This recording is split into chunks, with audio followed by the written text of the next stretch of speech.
দীর্ঘদিন ধরেই বাংলাদেশের ক্রিকেটে একটি আক্ষেপ ছিল মানসম্পন্ন লেগ স্পিনারের অভাব। মাঝে মাঝে দু একজন সম্ভাবনা দেখালেও আন্তর্জাতিক পর্যায়ে ধারাবাহিক হতে পারেনি কেউ।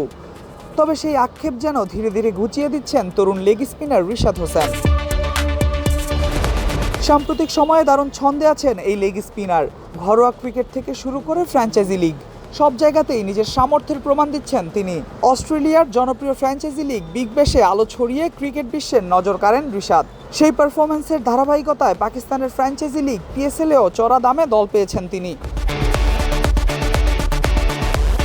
শুধু বিদেশের ফ্র্যাঞ্চাইজি লিগ নয়, দেশের ঘরোয়া ক্রিকেটেও দারুণ পারফরম্যান্স করছেন রিশাদ।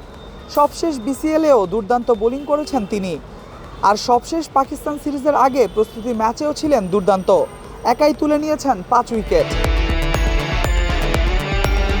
সাধারণত টি-20 ফরম্যাটে লেগ স্পিনারদের প্রভাব বেশি দেখা যায়, তবে রিশাদ নিজের কার্যকারিতা দেখাচ্ছেন ওয়ানডেতেও।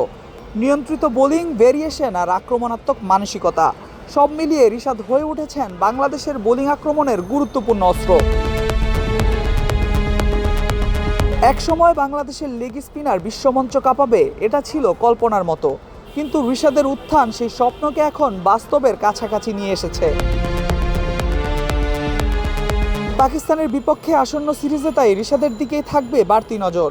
নিজের ঘরের মাঠ, চেনা কন্ডিশন আর মিরপুরের স্পিন সহায়ক উইকেট সব মিলিয়ে এই সিরিজে তিনি হয়ে উঠতে পারেন বাংলাদেশের বড় এক্স ফ্যাক্টর। পাকিস্তানের বিপক্ষে এই সিরিজে যদি রিশাদ নিজের ছন্দ ধরে রাখতে পারেন, তাহলে তার লেগ স্পিনের ম্যাজিকেই কুপকাত হতে পারে সফরকারীরা। তাই তো এই লেগ স্পিনারের উপর বাড়তি নজর রাখতেই হচ্ছে পাকিস্তানকে। Al Mahmud Fahim, BD ক্রিক time.